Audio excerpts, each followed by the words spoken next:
For the first time ever, the US government is now getting access to powerful AI models before the public sees them. Yes, before release.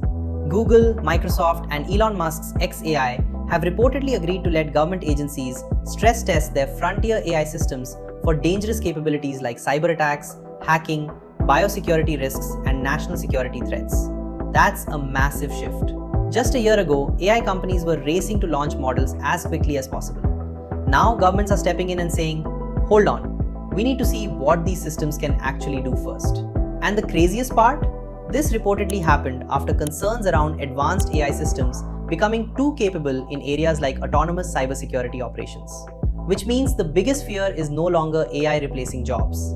It's AI becoming powerful enough to operate like a digital weapon. At the same time, another shocking report just revealed that Anthropic, the company behind Claude AI, has reportedly committed around $200 billion toward Google Cloud infrastructure and TPU chips over the next few years. $200 billion. That is not a normal tech investment anymore. That is nation-scale infrastructure spending. This shows something most people still don't fully understand. The AI war is no longer just about who has the smartest chatbot. It's about who controls the compute. Because training and running next-generation AI systems now requires insane amounts of power, GPUs, cooling, energy, data centers, and custom AI chips. And Google is quietly becoming one of the biggest winners in this entire AI race.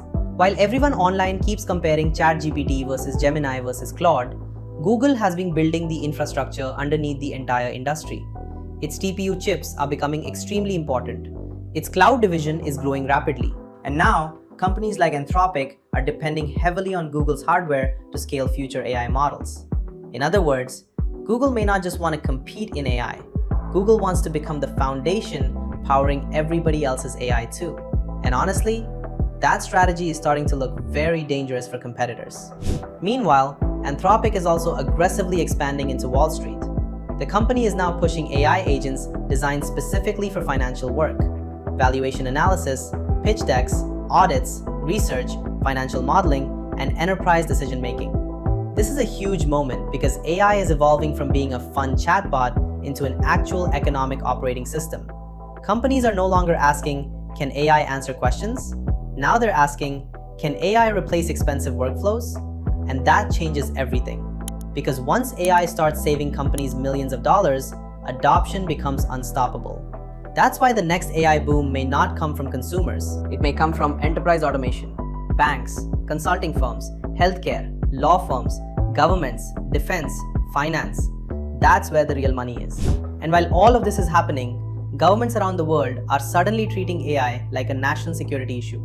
The US has already expanded testing programs for frontier AI systems. Safety agencies are focusing on cyber warfare risks, biological misuse, autonomous hacking, and military applications.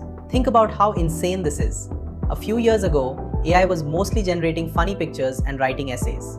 Now governments are evaluating whether these systems could become strategic threats. That escalation happened unbelievably fast. And this is exactly why many experts believe we are entering the most important technological shift since the internet itself. But here's the really interesting part. The AI race is also becoming geopolitical.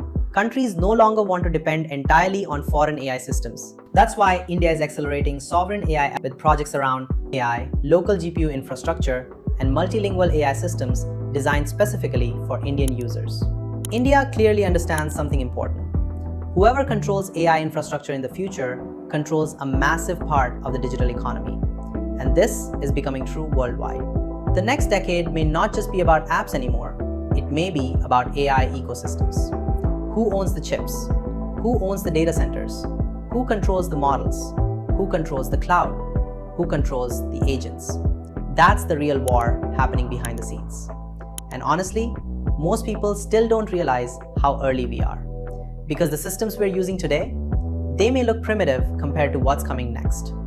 The companies building AGI-level infrastructure right now are spending at scales that were previously reserved for governments. Hundreds of billions of dollars, gigantic data centers, nuclear-level energy demands, global chip supply battles. This is no longer a normal tech industry. This is an AI arms race.